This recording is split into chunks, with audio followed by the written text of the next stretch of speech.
আসসালামু আলাইকুম। অনেকেই অপেক্ষা করছেন গুরুত্বপূর্ণ ক্লাসটির জন্য। তো আমি খুব বেশি দেরি করব না, খুব দ্রুতই আপনাদের ক্লাসটি শেষ করে দিব। জাস্ট একটা রিভিশনের জন্য মতো আজকের এই ক্লাসটি। আবারও বলছি, শুধুমাত্র একটা রিভিশনের জন্য আজকের এখন এই ক্লাসটি। আশা করি আপনাদের সব হয়ে গেছে, খুব সময় লাগবে না ক্লাসটি রিভিশন করানোর জন্য। ইতিমধ্যে আপনাদের এমসিকিউ, সিকিউ, বেসিক সব হয়ে গেছে।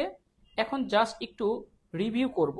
আবারও বলছি, জাস্ট একটু রিভিউ করব, খুব বেশি সময় লাগবে না।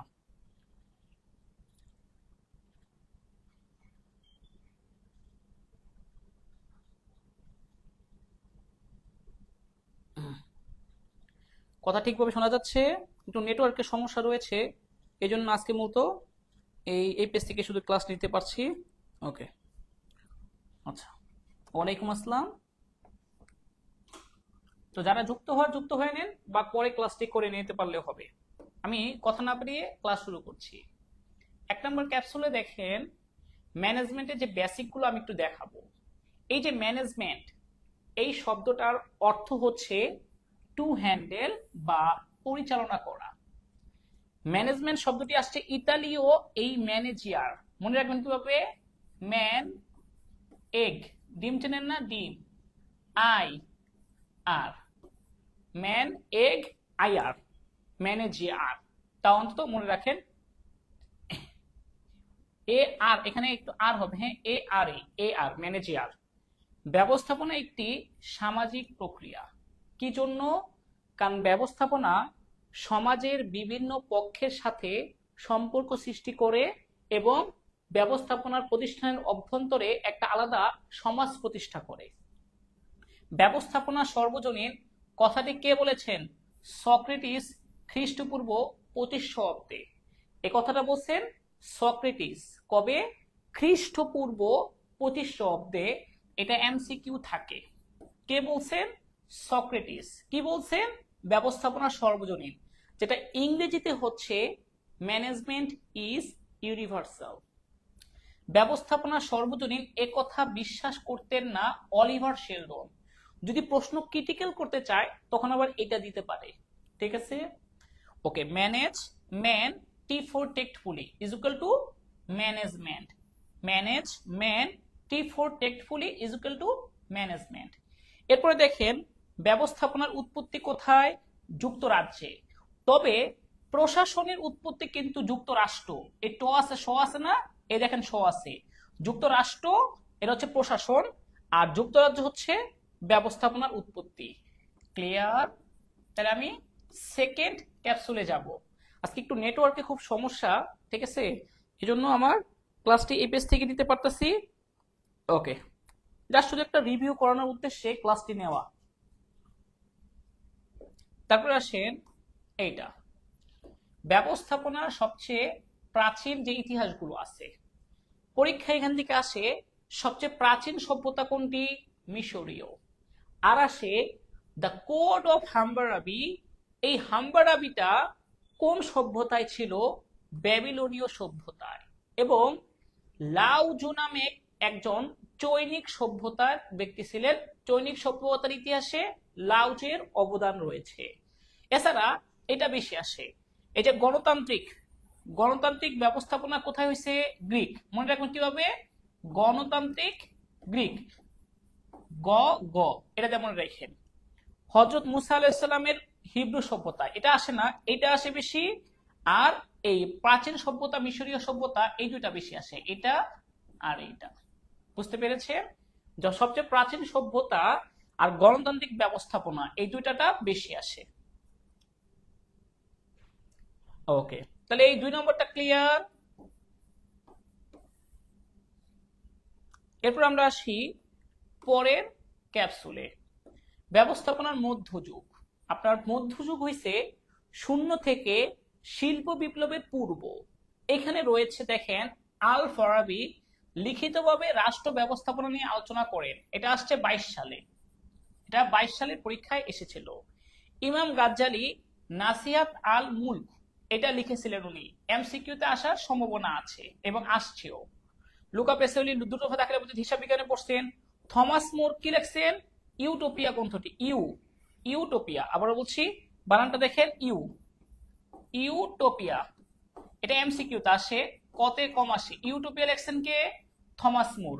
ইউটোপিয়া, থমাস মোর লিখছেন ইউটোপিয়া।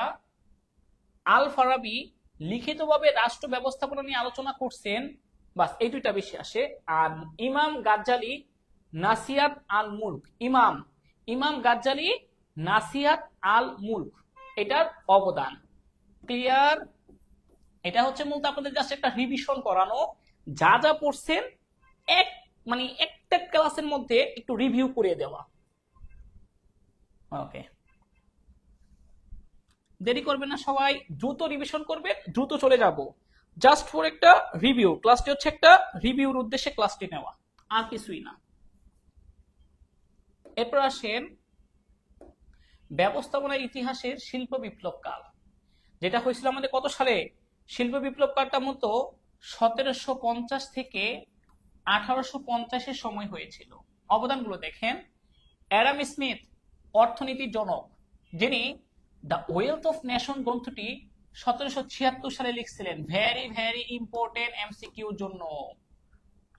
রবার্ট ওয়েন শ্রমিক কর্মী ব্যবস্থাপনার জনক, আবারও বলছি এটা আসে, এটা বেশি আসে। রবার্ট ওয়েন শ্রমিক কর্মী ব্যবস্থাপনার জনককে, রবার্ট ওয়েন, এটা আসে। চার্লস বেবেজ কম্পিউটারের জনক, Charles Babbage. James Ward metropolitan বাষ্প ইঞ্জিন করছেন। জেমস স্টুয়ার্ট ক্ষমতার উৎস তত্ত্ব, এটা আসতে পারে, তবে এটা আসার সম্ভাবনা কম, এটা আসতে পারে মাঝে মধ্যে। তবে এই সবচেয়ে ইম্পর্টেন্ট হয় দুইটা, অ্যাডাম স্মিথ, অ্যাডাম অর্থ, রবার্ট ওয়েন শ্রমিক কর্মী। রবার্ট কি আছে? রবার্ট, রেফ আছে কর্মী, রেফ আছে, রেফ দিয়ে মনে রাখতে পারেন। অ্যাডাম অর্থ, রবার্ট ওয়েন কর্মী ব্যবস্থাপনার জনক। অন্তত মনে রাখার জন্য শুধুমাত্র এমসিকিউতে আসবে এগুলো। এরপরে দেখেন শিল্প বিপ্লবের পরবর্তী সময়ে কাদের অবদান ছিল? শিল্প বিপ্লবের পরবর্তী হেনরি ফেল ছিলেন খনি প্রকৌশলী, এনাকে বলা হয় আধুনিক ব্যবস্থাপনার জনক, এটা আসে। আরেকটা আসে হচ্ছে এফডব্লিউ টেইলর মেকানিক্যাল ইঞ্জিনিয়ার ছিল বৈজ্ঞানিক ব্যবস্থাপনার জনক। ভেরি ভেরি ইম্পর্টেন্ট, এই দুইটা ইম্পর্টেন্ট, ঠিক আছে? আচ্ছা, আর লাগবে না। আধুনিক যুগে হচ্ছে ফ্রেডারিক হাসবার্গ, উইলিয়াম জিওচি, এটা আপনাদের আপাতত দরকার নেই, এই দুইটা বেশি লাগবে, 1 আর 2। হেনরি ফেল বৈজ্ঞানিক ব্যবস্থাপনার জনক, হেনরি ফেল আধুনিক ব্যবস্থাপনার জনক। 1841 থেকে মৃত্যুবরণ 1925। আর এফডব্লিউ টেইলরের জন্ম 1856, মৃত্যু 1915, এইগুলো আসে জন্ম মৃত্যু। এই এফডব্লিউ টেইলর, হেনরি ফেউলের জন্ম হচ্ছে তুরস্কে জন্মগ্রহণ করছিল, তবে ফ্রান্সের নাগরিক ছিল। আর তিনি যুক্তরাষ্ট্রে জন্মগ্রহণ করছেন, আবারও বলছি যুক্তরাষ্ট্র, বাস এইটুকুই ডিফারেন্স। একজন হচ্ছে আধুনিক ব্যবস্থাপনার জনক, একজন হচ্ছে বৈজ্ঞানিক ব্যবস্থাপনার জনক। এইটা খুব গুরুত্বপূর্ণ, এখান থেকে একটি এমসিকিউ 100% আসবে, 100% একটি এমসিকিউ। এগুলো যেগুলো আমি বেশি গুরুত্ব দিচ্ছি এগুলো এইচএসসি এর জন্য লাগবে, যেগুলো কম গুরুত্ব দিচ্ছি ওইগুলো অ্যাডমিশনে লাগবে। আরেকটা বিষয়, যেগুলো আমি যেগুলো গুরুত্ব কম বলছি এগুলো কিন্তু অ্যাডমিশনে আবার বেশি গুরুত্বপূর্ণ হইতে পারে। ওকে, তারপরে আসেন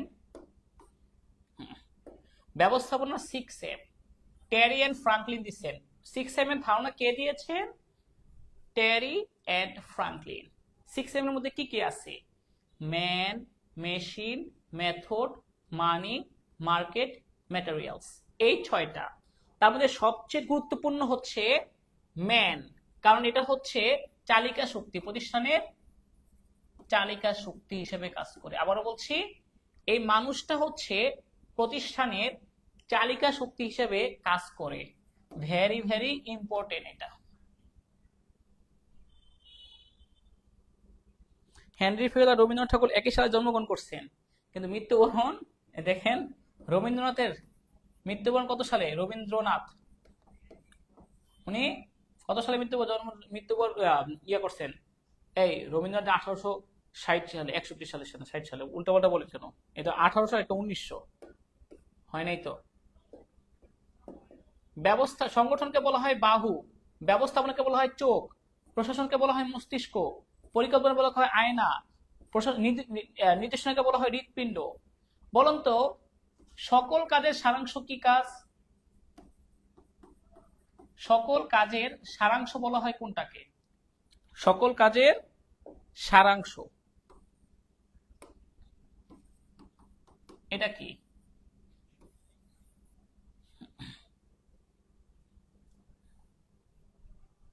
ওয়ালাইকুম আসসালাম। হ্যাঁ, অনেকেই সকালে ঘুমায় উঠবেন, ভোরবেলা পড়বেন, অনেকে এখন ক্লাস করতেছেন, সমস্যা নাই। আপনার ক্লাসটা হচ্ছে জাস্ট একটা রিভিউ করা, আর কিছুই না। এটা কি হবে? ইয়েস, নিউটন না নিয়ন্ত্রণ। প্রান্ত বলছে যে নিউটন, আরে নিয়ন্ত্রণ, এটা হবে নিয়ন্ত্রণ, বানানো হয়নি আপনার, নিয়ন্ত্রণ। ওকে, এটা থেকে একটা আসবে। ওকে, আদর্শ ব্যবস্থাপকের ভূমিকা। আমরা দক্ষতার ভূমিকার মধ্যে প্যাচ লাগাই। দক্ষতা কিন্তু চারটি, দক্ষতা চারটি, আর ভূমিকা হচ্ছে তিনটি। আন্তঃব্যক্তিক, সবার সাথে মেশা, সবার সাথে মেশা। তথ্যভিত্তিক, বিভিন্ন তথ্য সংগ্রহ করা, তথ্য, বিভিন্ন ইনফরমেশন। সিদ্ধান্ত, ডিসিশন টেকিং, সিদ্ধান্ত নেওয়া, সিদ্ধান্ত নেওয়া, গুরুত্বপূর্ণ সিদ্ধান্ত নেওয়া। একজন আদর্শ ব্যবস্থাপককে দৈনন্দিন জীবনে দৈনন্দিন 3 ধরনের ভূমিকা পালন করতে হয়। 3 ধরনের ভূমিকা। কয় ধরনের ভূমিকা? 3 ধরনের। আর দক্ষতা জিনিসটা আলাদা। দক্ষতা 4টি, সমস্যা অনুধাবন, ধারণাগত, তারপর হচ্ছে আমাদের কারিগরি দক্ষতা, এবং আরেকটা হচ্ছে আন্তঃব্যক্তিক দক্ষতা। সমস্যা অনুধাবন, ধারণাগত, আন্তঃব্যক্তিক আর কারিগরি। তার মানে কি ভূমিকা কয়টা? 3টা। এই যে দক্ষতা দেখেন, দক্ষতা আছে মোট 4টি। কারিগরি দক্ষতা, ধারণাগত দক্ষতা, আন্তঃব্যক্তিক দক্ষতা, আরেকটা হচ্ছে সমস্যা অনুধাবন। সমস্যা অনুধাবন। এই দক্ষতা হচ্ছে কয়টি? দক্ষতা 4টি মোট। দক্ষতা 4টি। কি কি? কারিগরি, যেটা দরকার নিম্ন স্তরে, মানে শারীরিক কাজ বেশি। ধারণাগত দক্ষতা উচ্চ স্তরে, মানে হচ্ছে মানসিক কাজ বেশি। আন্তঃব্যক্তিক দক্ষতা, মানুষের সাথে মেশা, সকল স্তরে প্রয়োজন সমানভাবে। এটার আরেকটা নাম হচ্ছে কি? মানব সম্পর্ক দক্ষতা। তারপর হচ্ছে সমস্যা অনুধাবন দক্ষতা, এটা হচ্ছে সাধারণত উচ্চ স্তরে থাকে সাধারণত, তবে এটা স্পেসিফিক বলা নাই, এই 3টাই বলা আছে। এরপর আসেন 10 নম্বর ক্যাপসুলে কি আছে? ব্যবস্থাপনার 14টি নীতি দিয়েছেন কে? হেনরি ফিওয়েল 1916 সালে। প্রথম নীতি, কাজ বিভাজন। কাজটাকে বিভক্তি করে দায়িত্ব কর্তব্য সুস্পষ্ট করে দেওয়া। কার কাজ কি, ওর কাজ কি, ওর কাজ কি, কাজটাকে কাজ বিভক্ত করে দায়িত্ব ও কর্তব্য, কার কি কাজ, এগুলোকে সুস্পষ্ট করে দিবেন যেন ফাঁকি দিতে না পারে। একতাই বল, এসপ্রিট ডি কোর্পস, এসপ্রিট ডি কোর্পস। ওকে, বৈজ্ঞানিক ব্যবস্থাপনা নীতি কয়টি? 4টি। অনেকে প্যাচ লাগান 14টির সাথে। শোনেন, ব্যবস্থাপনার নীতি যেটা দিয়েছেন হেনরি ফিওয়েল, ব্যবস্থাপনার নীতি হচ্ছে 14টি, কিন্তু বৈজ্ঞানিক ব্যবস্থাপনার নীতি হচ্ছে 4টি। ব্যবস্থাপনার নীতি যেটা হেনরি ফিওয়েল দিয়েছেন 14টি, বৈজ্ঞানিক ব্যবস্থাপনার নীতি 4টি। বিষয়টা ক্লিয়ার?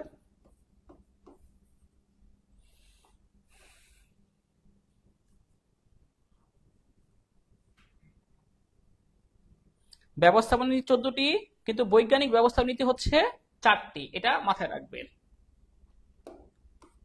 এটা দেখেন 11 নম্বর ক্যাপসুলে ব্যবস্থাপনা নীতিগুলা। এখান থেকে তো সিকিউ আসবে প্লাস এমসিকিউ আসবে। একদম সংক্ষেপে সবগুলো নীতিগুলো দেখেন, একদম সংক্ষেপে। কার্য বিভাজন, কাজকে বিভিন্ন ভাগে ভাগ করে কার কি দায়িত্ব, কার কি কর্তব্য সুস্পষ্ট করে নির্দিষ্ট করে দেওয়া, তাতে কেউ ফাঁকি দিতে পারবে না। এই আমাকে যেটা বলেন নাই, এই আমি তো এটা জানতাম না, এরকম করতে পারবে না। কাজকে ভাগ করে দায়িত্ব ও কর্তৃত্বে সমতা রক্ষণ, অর্থাৎ যাকে যতটুকু দায়িত্ব তার কর্তৃত্ব ততটুকু সমান। দায়িত্ব বেশি, কর্তৃত্ব বেশি, দায়িত্ব কম, কর্তৃত্ব কম। দায়িত্ব ও কর্তৃত্বে সমতা রক্ষণ, যতটুকু দায়িত্ব ততটুকু কর্তৃত্ব। কেন্দ্রীকরণ ও বিকেন্দ্রীকরণ সিদ্ধান্ত, মানে এটা এটা হচ্ছে 3 নম্বর নীতিটা। সিদ্ধান্ত কারা নেবে? যদি সিদ্ধান্ত উপরি পর্যায় থেকে নেওয়া হয় সেটা কেন্দ্রীকরণ, আর যদি সিদ্ধান্ত নিচু পর্যায়ে নেওয়া হয়, কর্মীরা নেয়, সেটা বিকেন্দ্রীকরণ। প্রতিষ্ঠানের জন্য শুধু কেন্দ্রীকরণ বা শুধু বিকেন্দ্রীকরণ কোনোটাই ভালো না। উচিত হচ্ছে উপরি পর্যায়ে গুরুত্বপূর্ণ সিদ্ধান্তগুলো কেন্দ্রীকরণ করে রাখা উচিত, আর অপেক্ষাকৃত যেটা কম গুরুত্বপূর্ণ সিদ্ধান্ত সেটা বিকেন্দ্রীকরণ করে রাখা উচিত। বুঝতে পারছেন? এটা আসে, এটা পরীক্ষায় আসে, যেটা এটা আসে কেন্দ্রীকরণ বিকেন্দ্রীকরণ। কর্মীর ভূমিকা হ্রাস, কেন্দ্রীকরণ। কারণ কি? উপরি পর্যায়ে সিদ্ধান্ত নেবে, তাহলে কর্মীদের ভূমিকা হ্রাস। কর্মীর ভূমিকা বৃদ্ধি, বিকেন্দ্রীকরণ। কেন? বিকেন্দ্রীকরণ তো কর্মী সিদ্ধান্ত নেবে। এখন সিদ্ধান্ত যদি আপনারা নেন যে স্যারেরা কি ক্লাস নিবে, কখন নিবে, আমরা সিদ্ধান্ত নিব, সেটা হচ্ছে বিকেন্দ্রীকরণ। আর যদি না আমরা সিদ্ধান্ত নিব কখন ক্লাস নিব, সেটা হচ্ছে কেন্দ্রীকরণ। ঠিক আছে? এই হচ্ছে প্রথম 4-5টা নীতি, 4টা নীতি। কার্য বিভাজন, কাজকে ভাগ করে নির্দিষ্ট করে দেওয়া, দায়িত্ব কর্তৃত্ব সমতা রক্ষণ, দুটার মধ্যে সমান করা, কেন্দ্রীকরণ সিদ্ধান্ত কারা নিবে, কর্মী ভূমিকা, কেন্দ্রীকরণ বিকেন্দ্রীকরণ। 4 নম্বর থেকে দেখেন, আদেশের ঐক্য নীতি। একজন ব্যক্তির আদেশদাতা হবেন একজন। যেমন আসমা শুধুমাত্র শহীদ স্যারকে আদেশ দিবেন, এটাই হচ্ছে আদেশের ঐক্য নীতি। আর দ্বৈত অধীনতা কি জিনিস?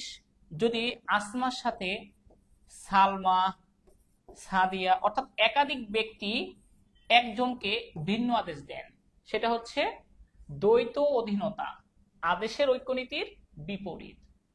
নির্দেশের ঐক্য, একটি প্রধান নির্দেশনা থাকবে এবং তার সাথে পূর্বে যেমন নির্দেশনা দিছিল তার সাথে মিল রেখে পরবর্তী নির্দেশনা দেওয়া হবে। আগে যেমন নির্দেশনা দিছি তার সাথে মিল রেখা পরবর্তীতে নির্দেশনা দিব, যেন মূল পরিকল্পনার কোনো সমস্যা না হয় বা মূল উদ্দেশ্যের কোনো সমস্যা না হয়।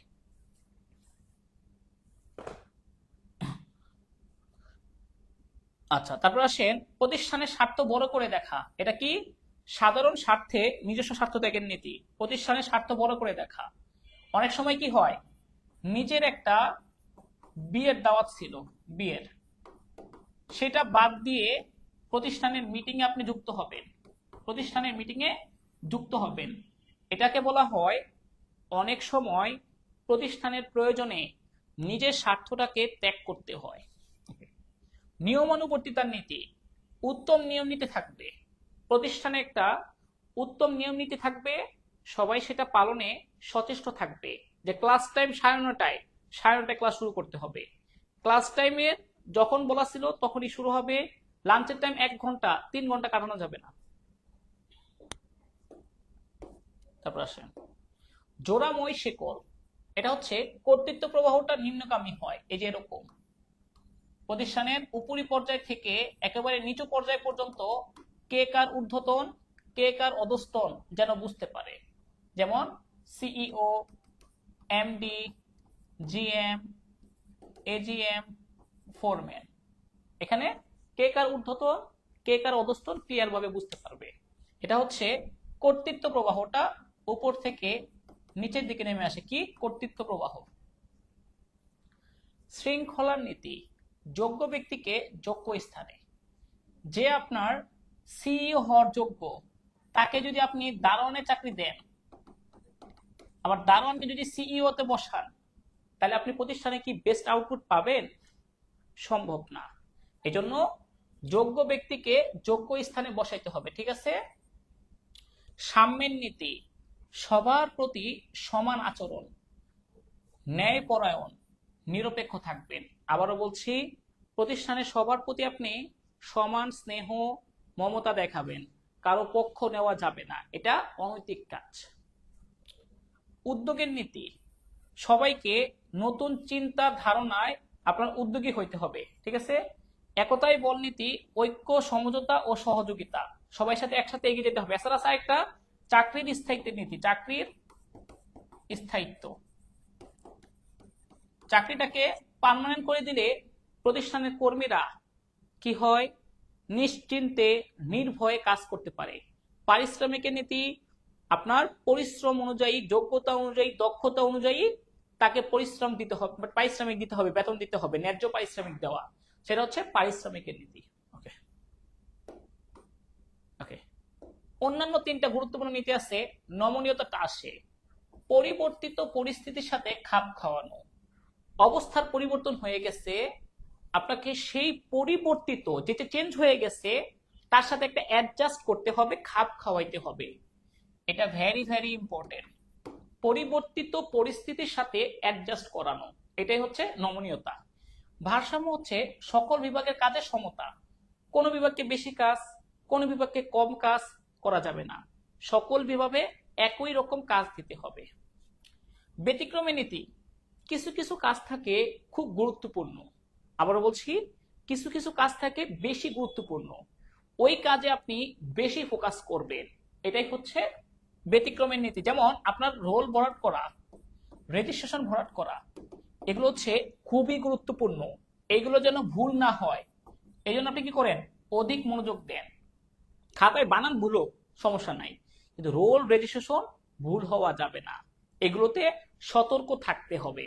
এটাই হচ্ছে ব্যতিক্রমের নীতি। এই দুইটা বেশি ইম্পর্টেন্ট, বিশেষ করে এটা। নমনীয়তা নীতি কি, পরিবর্তিত অবস্থার সাথে খাপ খাওয়ানো, আর ব্যতিক্রমের নীতি হচ্ছে গুরুত্বপূর্ণ কাজে অধিক মনোযোগ দেওয়া।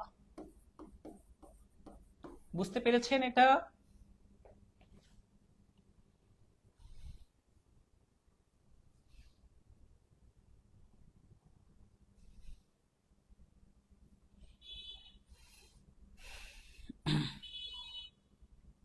আচ্ছা,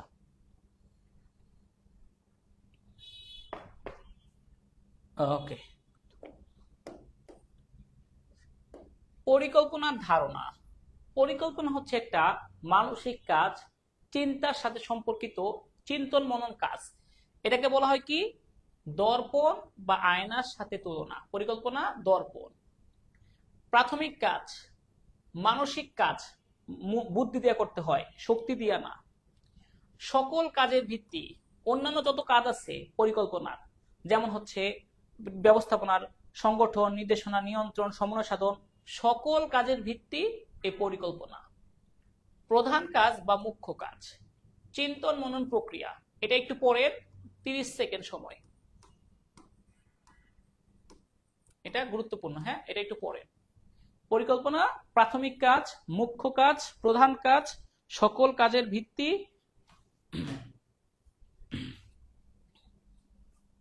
ওকে, এরপর আসেন এটা দেখেন, ক্যাপসুল 16তে কি বলছে, স্থায়ী পরিকল্পনা, যেটা বারবার ব্যবহার করা হয়, এতে ভুলের সম্ভাবনা হ্রাস পায়। একটা কাজ একই রকম ভাবে বারবার করা হয়, একই রকম, সাধারণত একই রকম কাজগুলো করা হয়, যেমন রীতি, নীতি, পদ্ধতি, প্রক্রিয়া, কৌশল, এগুলো হচ্ছে স্থায়ী পরিকল্পনা। হ্যাঁ, রীতি, নীতি, পদ্ধতি, প্রক্রিয়া, কৌশল। ব্যবস্থাপকের কর্মভার লাঘব করে এবং কর্মীদের দক্ষতা বৃদ্ধি পায়, কারণ একই রকম কাজ, এই জন্য সবসময় নগদে বিক্রয়, ক্লাসের রুটিন, কর্মীদের পদোন্নতি প্রদানের নিয়ম, এগুলো সব হচ্ছে স্থায়ী পরিকল্পনার অন্তর্ভুক্ত। সবসময় নগদে ভর্তি করবেন, ক্লাসের রুটিন সবসময় একই রকম থাকে সাধারণত, এগুলো হচ্ছে স্থায়ী পরিকল্পনার অন্তর্ভুক্ত। ক্লিয়ার?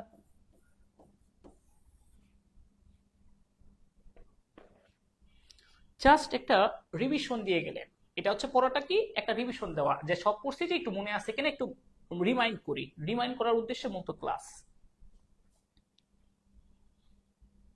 ওকে, এরপর আসেন একার্থক পরিকল্পনা। এটা একটি উদ্দেশ্য অর্জনের জন্য ব্যবহৃত হয়। কয়টি? একটি উদ্দেশ্য। প্রকল্প, কর্মসূচি, বাজেট, অভিক্ষেপ, বিশদ পরিকল্পনা, এগুলো হচ্ছে আমাদের একার্থক পরিকল্পনার অন্তর্ভুক্ত। কর্মসূচি, বাজেট, এখানে দুইটা কমা হবে। পদ্মা সেতু নির্মাণ, মেট্রো রেল নির্মাণ, নতুন ভবন, এটা আসে বেশি। নতুন ভবন নির্মাণ, রমজান মাসের রুটিন, এটা বেশি আসে। আর এটা মেট্রো রেলটা আসে, কারণ এগুলো তো নিয়মিত করা হয় না, মাঝে মধ্যে করা হয়। ক্লিয়ার?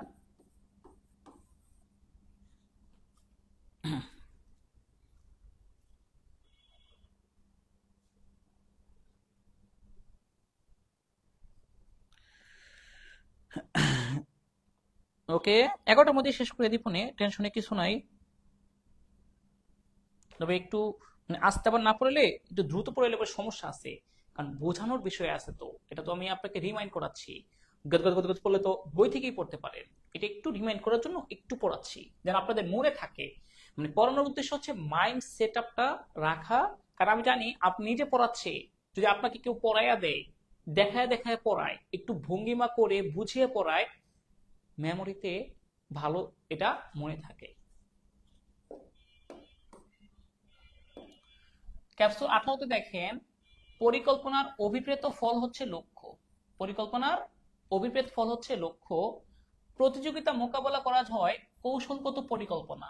কিভাবে আপনি সবার থেকে এগিয়ে যাবেন, সবার থেকে এগিয়ে যাবেন, অর্থাৎ আপনার কম্পিটিটর যারা আছে তাদের থেকে এগিয়ে যাবেন, সেটা হচ্ছে প্রতিযোগিতামূলক পরিকল্পনা করা হয় কৌশলগত পরিকল্পনায়।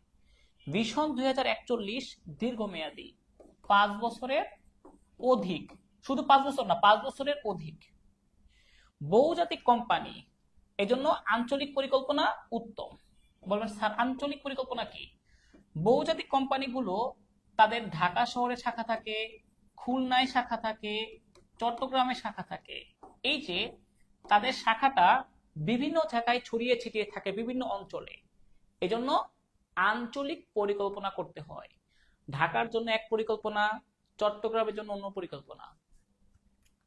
এগুলো উদাহরণ কি? যেমন বাটা কোম্পানি, এটা বহুজাতিক কোম্পানি। আরএফএল কোম্পানি, ক্রয় বিক্রয় উৎপাদক, এই যে বিভিন্ন বিভাগ, এই জন্য আলাদা আলাদা পরিকল্পনা করা হয়, বিভাগীয় পরিকল্পনা। ক্রয় বিভাগ, বিক্রয় বিভাগ, উৎপাদক বিভাগের জন্য আলাদা আলাদা পরিকল্পনা। সরাসরি ভোক্তাদের নিকট পণ্য বিক্রয়, এটা হচ্ছে একটা কৌশলগত পরিকল্পনা। এটা আসবে না, এটা আসবে, এটা ক্রয় বিক্রয়, এটা আর এই যে এটা আসে। আবার বলছি এই দুটার মধ্যে ইম্পর্টেন্ট হচ্ছে এই দুইটা, বহুজাতিক, ক্রয় বিক্রয়, এগুলো ইম্পর্টেন্ট। এগুলা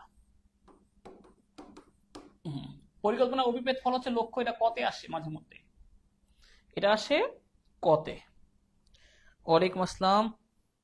হ্যাঁ, দীর্ঘমেয়াদী পরিকল্পনা হচ্ছে উন্নয়নশীল দেশে, বাংলাদেশ হবে ধারণা করা হয় উন্নতশীল।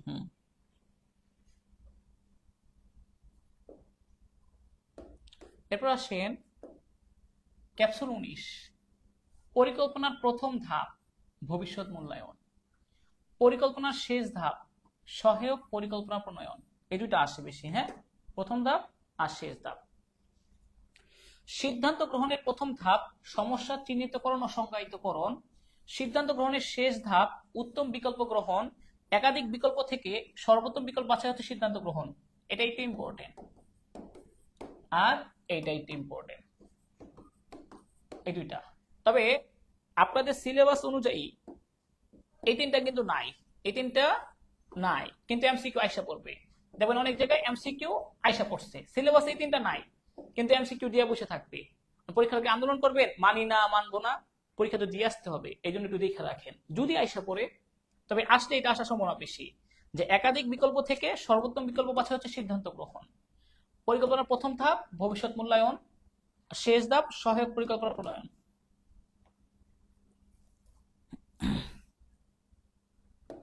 তারপর আসেন ক্যাপসুল 20, সংগঠনের বৈশিষ্ট্য। সংগঠন হচ্ছে পরিকল্পনা বাস্তবায়নের হাতিয়ার। এটা আমরা অনেকেই জানি না, পরিকল্পনা বাস্তবায়নের হাতিয়ার কি? সংগঠন। এই আরউইক সংগঠনের ক্ষেত্রে 8টি নীতি দিয়েছেন 1938 সালে। যদি প্রশ্ন কঠিন করতে চায় এগুলো দিতে পারে, যেমন দিনাজপুর বোর্ড। এটি ব্যবস্থাপনার দ্বিতীয় গুরুত্বপূর্ণ কাজ, সবচেয়ে গুরুত্বপূর্ণ পরিকল্পনা, তারপর হচ্ছে এটা। কাজ সুনির্দিষ্টকরণ করা হয় এই সংগঠন কাঠামোতে। সংগঠন হচ্ছে সম্পর্কের গুচ্ছ, এইটা অনেকে ভুল করে, সম্পর্কের গুচ্ছ বা কাঠামো, এই যে এটা সম্পর্ক। সম্পর্কের গুচ্ছ কি? সংগঠন। কারণ এখানে দেখা যায় কে কার ঊর্ধ্বতন, তার নিচে কে আছে দেখা যায়, সম্পর্কের গুচ্ছ। কাম্য পরিসর নির্ণয় করা হয় সংগঠনে। কাম্য পরিসর কি? আপনার অধীনে কতজন কর্মী দিলে তাদের সকলের কাজ আপনি সুষ্ঠুভাবে সম্পাদন করতে পারবেন, সেটা কাম্য পরিসর নির্ণয়। আপনার অধীনে কতজন কর্মী দিলে তাদের সকলের কাজ সুষ্ঠুভাবে সম্পাদন করতে পারবেন, সেটা হচ্ছে কাম্য পরিসর নির্ণয়। ক্যাপসুল 21 নম্বর দেখেন, সরলরৈখিক। কোন সংগঠন? সরলরৈখিক। এর কিছু বৈশিষ্ট্য আছে। এখানে একদম উচ্চ স্তর থেকে নিচু স্তরে সরলরৈখিক আকারে নেমে আসে। ওকে, এভাবে উপর থেকে নিচু সরলরৈখিক আকারে নেমে আসে, কোনো সাহায্যকারী থাকে না। স্বৈরতন্ত্রের প্রতি ঝোঁক একটা সমস্যা। সামরিক সংগঠনের সাথে তুলনা করা হয়, এটা হচ্ছে তুলনা। সামরিক সংগঠনের সাথে তুলনা। সমন্বয় অর্জনের সমস্যা, এটা একটা সমস্যা। প্রাচীন ও সহজ সংগঠন, এটা একটা বৈশিষ্ট্য। দ্রুত সিদ্ধান্ত গ্রহণ, এটা সুবিধা। ছোট পরিসরের জন্য উপযোগী। ঠিক আছে, এখানে শুধু একজন নির্বাহী থাকেন, তিনি মূলত মূল দায়িত্ব পালন করেন। একজন নির্বাহী থাকেন, এই নির্বাহী মূলত তিনি মূল দায়িত্ব পালন করেন। ঠিক আছে, ওকে, এগুলো কিন্তু সহজ এমসিকিউই এবং আশা করি এগুলোতে আপনাদের ভালো হবে।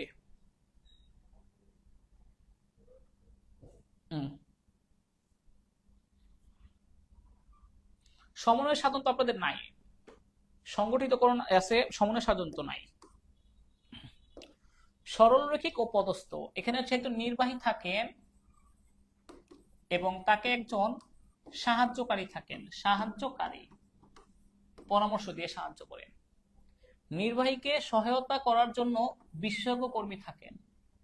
মূল ক্ষমতা থাকে নির্বাহীর কাছে। বিশেষজ্ঞ কর্মীকে অনেক সময় অবহেলা করা দেখা যেতে পারে। নির্বাহীর কর্মভার লাঘব হয়, যেহেতু তাকে সাহায্য করে এই জন্য কর্মভার লাঘব হয়। ক্লিয়ার?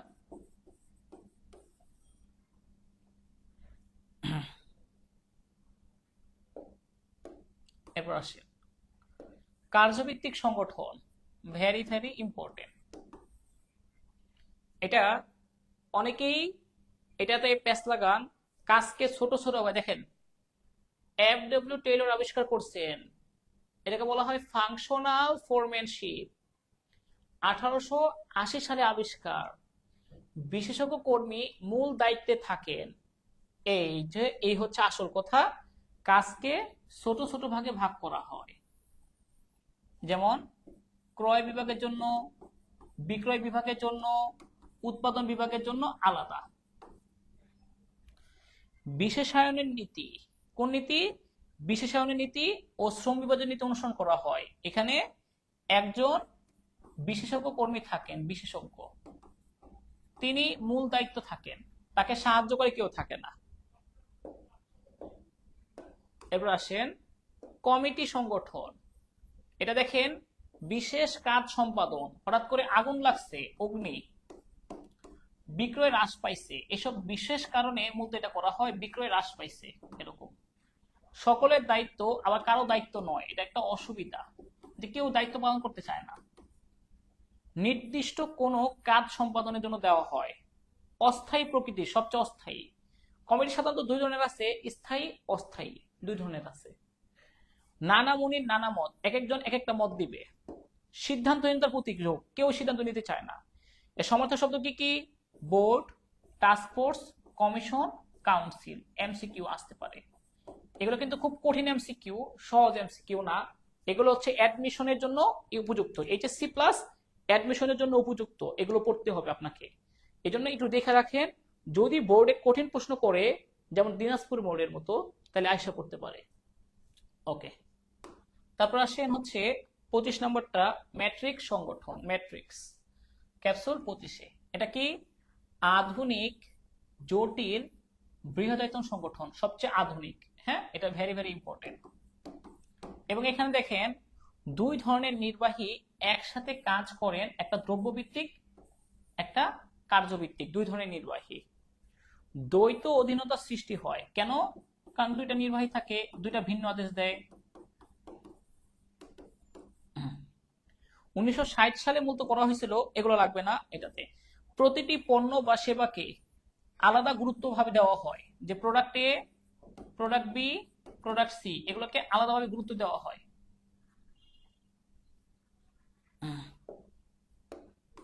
এরপর আসেন, সংগঠনের ধাপ কয়টি? 4টি। কার্য বিভক্তিকরণ, দায়িত্ব কর্তৃত্ব সংজ্ঞায়িতকরণ, দায়িত্ব কর্তৃত্ব অর্পণ, পারস্পরিক সম্পর্ক প্রতিষ্ঠা। এই যে সম্পর্কের গুচ্ছ বলে, সম্পর্কের গুচ্ছ, মূলত সেটা হচ্ছে এই সংগঠন। আর যে চার্টের সাহায্যে দেখা হয় সংগঠন চার্ট, যেটাকে বলা হয় সংগঠন চার্ট। ওকে, শেষ, 4টা অধ্যায় শেষ। মোট 44টা ক্যাপসুল আছে, 27 নম্বর ক্যাপসুল একটু দেখি। কর্মী সংস্থানের ধাপ। কর্মী সংস্থানের ধাপ 4টি। সবার প্রথম কর্মী সংগ্রহ। ধরেন আপনি 1000 কর্মী পাইছেন, আবেদন করছে, তাদের মধ্যে নির্বাচন করবেন। আপনি 20 জনকে নির্বাচন করছেন, তাদেরকে নিয়োগ দিবেন। এই 20 জনকে আপনি নিয়োগ দিচ্ছেন, পরে কি করতে হবে? তাদেরকে ট্রেনিং করাবেন। ট্রেন করালে কি হবে? ট্রেনিং করানোর মাধ্যমে তারা যোগ্য, দক্ষ, এটা বৃদ্ধি পাবে। ট্রেনিং এর মাধ্যমে এটা বৃদ্ধি পাবে, যোগ্যতা ও দক্ষতা। কর্মী সংস্থান একটি অবিরাম প্রক্রিয়া, নিয়মিত করতে হয়। কর্মী সংস্থানকে বর্তমানে মানব সম্পদ ব্যবস্থাপনা বলে। এটার পূর্ব নাম ছিল পার্সোনাল ম্যানেজমেন্ট। উৎপাদন ব্যবস্থাপনার সবচেয়ে গুরুত্বপূর্ণ উপাদান হচ্ছে মানব সম্পদ। এইটা শুধু লাগবে, মানব সম্পদ ব্যবস্থাপনা জনককে এলটন মেও, শুধু এটা লাগতে পারে। আর বাকিগুলো এখন আপাতত না দেখলেও হবে, বা একটু দেখে রাখলেন, কাজে মানে এমসিকিউ জুটে এসে পড়ে। তবে এটা আসতে পারে, মানব সম্পদ ব্যবস্থাপনা জনককে এলটন মেও। কিন্তু শ্রমিক কর্মী ব্যবস্থাপনা জনককে FW টেইলর।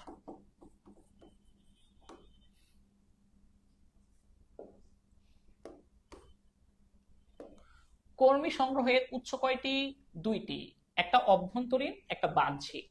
ভিতরের লোক থেকে লোক নেওয়া অভ্যন্তরীণ, বাহিরের লোক থেকে লোক নেওয়া বাহ্যিক। যেমন দেখেন, পদোন্নতি, শ্রমিক সঙ্গে সুপারিশ, নিয়োজিত কর্মীদের সুপারিশ, বদলি। এতে কি হয়? এতে খরচ কম হয়, কর্মীরা অনুগত থাকে, ঠিক আছে। অভ্যন্তরীণ উৎস, দ্রুত নিয়োগ দেওয়া যায় লোক। আচ্ছা, আর বাহ্যিক উৎস দেখেন, কর্মী সংগ্রহের বাহ্যিক উৎস বিজ্ঞাপন, সবচেয়ে বড় উৎস এটা। ইন্টারনেট, চাকরি সন্ধানী, শিক্ষা প্রতিষ্ঠান, জব ফেয়ার, চাকরি বিনিয়োগ কেন্দ্র। তবে আপনার বাহ্যিক লোক নিয়োগ দিলে একটু খরচ বেশি হয়, তবে সুবিধা হচ্ছে নতুন মেধার প্রবেশ, প্রতিষ্ঠানে নতুন মেধার প্রবেশ আসে।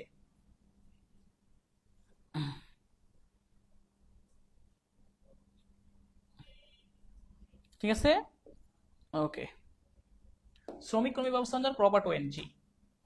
পদোন্নতির ভিত্তি কয়টি? পদোন্নতি এখান থেকে সিকিউ আসে বেশি। পদোন্নতির ভিত্তি 3টি, যোগ্যতা ভিত্তিক, জ্যেষ্ঠত্বের ভিত্তিতে, যোগ্যতা জ্যেষ্ঠত্ব উভয়ের ভিত্তিতে। শোনেন, যোগ্যতা ভিত্তিক, যে বেশি দক্ষ সে আগে পদোন্নতি পাবে। জ্যেষ্ঠত্বের ভিত্তিতে, যে বেশি অভিজ্ঞ, মানে আগে আসছে কাজে, সে আগে পদোন্নতি পাবে। জ্যেষ্ঠত্ব প্লাস যোগ্যতা উভয়ের ভিত্তিতে, তাহলে সেটা হচ্ছে সবচেয়ে ভালো। যোগ্যতা ভিত্তিক, জ্যেষ্ঠত্বের ভিত্তি, যোগ্যতা ও জ্যেষ্ঠতা উভয়ের ভিত্তিতে। এরপর আসেন ক্যাপসুল 32, কর্মী সংগ্রহের প্রথম কাজ বিভাগীয় রিকুইজিশন সংগ্রহ। এটা সংগ্রহের, কর্মী সংস্থানের না, সংগ্রহের, ভেরি ভেরি ইম্পর্টেন্ট। এবং শেষ কাজ, বিজ্ঞপ্তি দেওয়া হইলে শেষ। আর কর্মী নির্বাচনের প্রথম কাজ আবেদনপত্র সংগ্রহ ও যাচাই। কর্মী সংগ্রহ ইতিবাচক কাজ, কর্মী নির্বাচন নেতিবাচক কাজ। কেন? কারণ আমরা চাই এখানে বেশি আবেদন করো কর্মী সংগ্রহ প্রক্রিয়ায়, আর কর্মী নির্বাচন প্রক্রিয়ায় আমরা চাই বাদ দেওয়া প্রবণতা, যে যোগ্যদের রেখা সবাই বাদ দেন এরকম। এজন্য কর্মী সংগ্রহকে বলা হয় ইতিবাচক বা ধনাত্মক, কর্মী নির্বাচনকে বলা হয় নেতিবাচক বা ঋণাত্মক। 33, কাজের মাধ্যমে প্রশিক্ষণ পদ্ধতি। কাজের মাধ্যমে, কাজের মাধ্যমে, কাজের বাইরে। কাজের মাধ্যমে কি? শিক্ষানবিশ। এটা হচ্ছে কাউকে আপনি স্থায়ীভাবে নিয়োগ দিবেন, তার আগে প্রথমে অস্থায়ীভাবে নিয়োগ দিবেন, তারপর স্থায়ীভাবে। যেমন 6 মাস নিয়োগ দিলেন প্রথম অস্থায়ীভাবে, যখন সে খুব দক্ষ হয়ে যাবে তারপর তাকে স্থায়ীভাবে নিয়োগ দিলেন।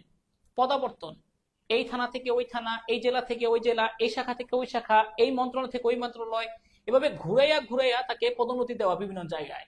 এটা হচ্ছে পদাবর্তন। সাধারণত থানা, ব্যাংক, মন্ত্রণালয়গুলোতে দেওয়া হয়। প্রবেশনা, এটা হচ্ছে কোর্সের একটা অংশ।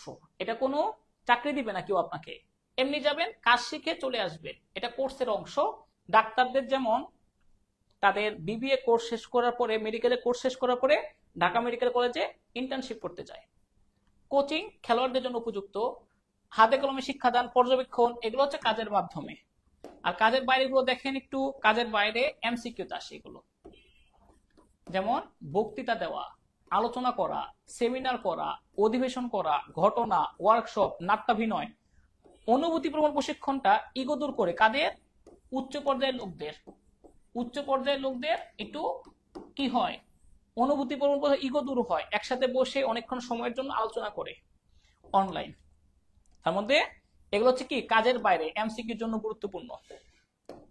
ওকে, লাস্ট দুইটা অধ্যায়, নেতৃত্ব আর নিয়ন্ত্রণ। একটু দেখা যান, যেহেতু দেখছেন একটু ভালো হবে।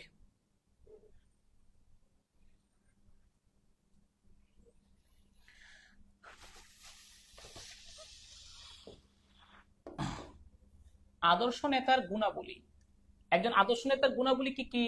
দৈহিক সামর্থ্য, ব্যক্তিত্ব, শিক্ষা, আকর্ষণ ক্ষমতা, সাহসিকতা, নিষ্ঠা, যোগাযোগ দক্ষতা, কারিগরি দক্ষতা, সাংগঠনিক জ্ঞান, অভিজ্ঞতা, ন্যায়পরায়ণতা, সমস্যা যেটা আসবে পরীক্ষায়, দূরদর্শিতা। এটা কি? ভবিষ্যৎকে দেখা। ভবিষ্যৎকে দেখা, কি হইতে পারে আগেই অনুমান করা, আগে থেকে অনুমান করা সম্ভব। তারপর আসেন বিভিন্ন প্রকার নেতৃত্ব।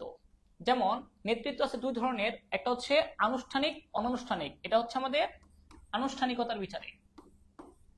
আনুষ্ঠানিকতার বিচারে এটা হচ্ছে প্রতিষ্ঠানের পদমর্যাদা থেকে সৃষ্টি, প্রধান শিক্ষকের আদেশ, সবাই মানতে বাধ্য।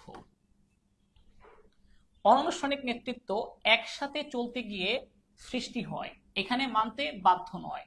যেমন আপনাদের মধ্যে কেউ একজন কথা বললো, আপনারা মানতে বাধ্য না। আমি একটা কথা বললে মানতে বাধ্য। এটা হচ্ছে আনুষ্ঠানিক অনানুষ্ঠানিকের পার্থক্য। এরপর আসেন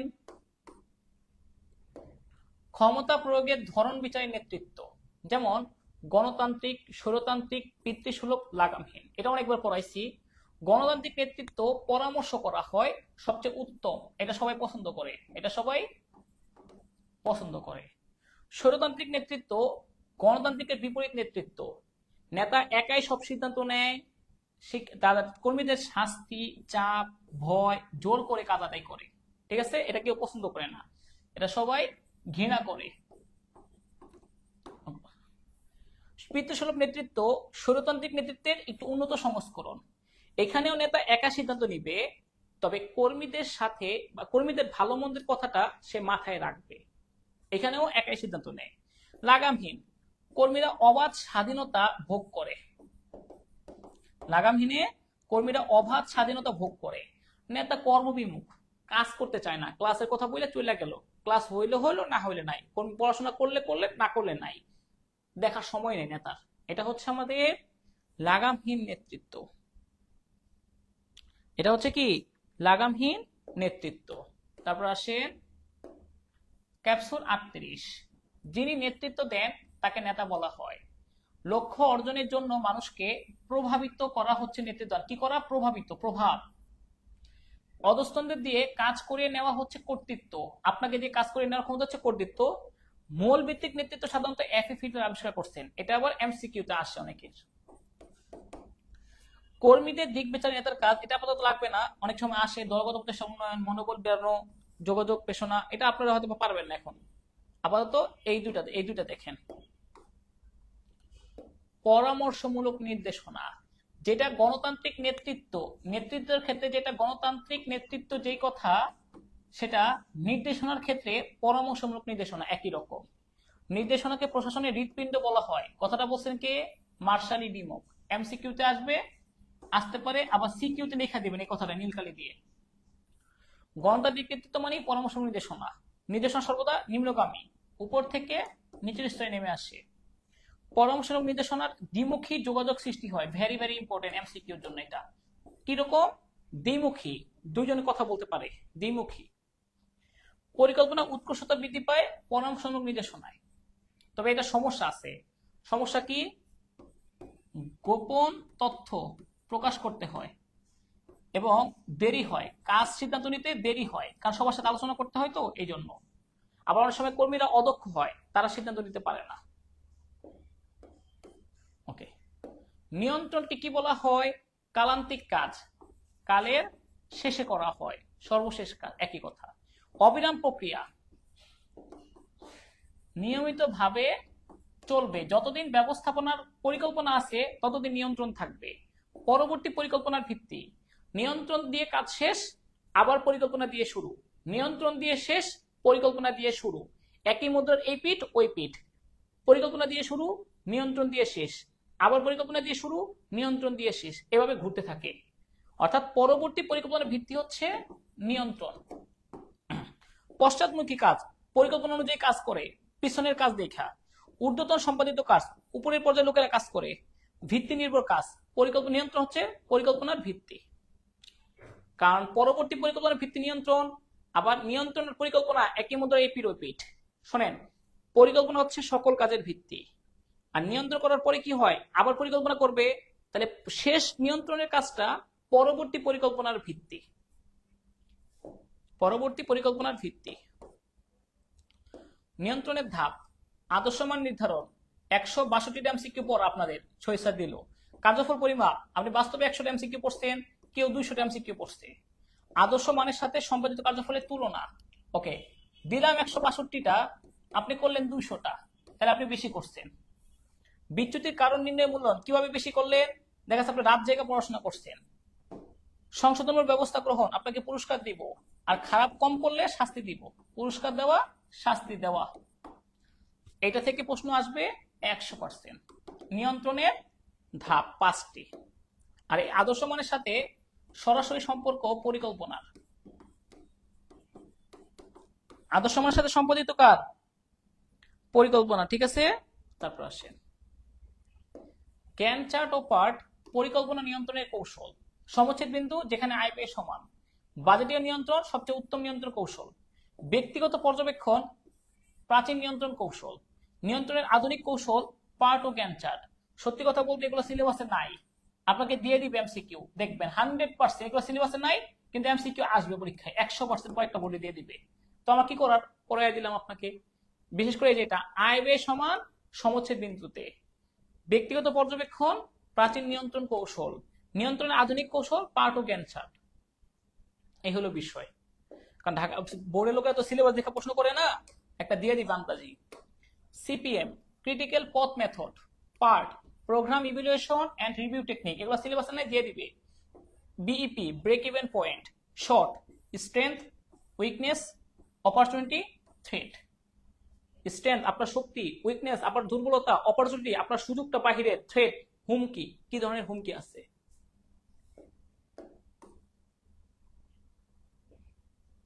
ক্লিয়ার? ইনশাল্লাহ সবার জন্য শুভকামনা রইল। সবাই ভালোভাবে পরীক্ষা দিয়েন, ইনশাল্লাহ ভালো একটা রেজাল্ট করেন, কারণ এইচএসসি রেজাল্টটা অ্যাডমিশনে প্রভাব ফেলবে। আপনাদের আর সময় নষ্ট করবো না, সবাই ঘুমিয়ে যান, ভালো থাকেন, আল্লাহ হাফেজ। আজকের মতোই এইটুকুই, আসসালামু আলাইকুম।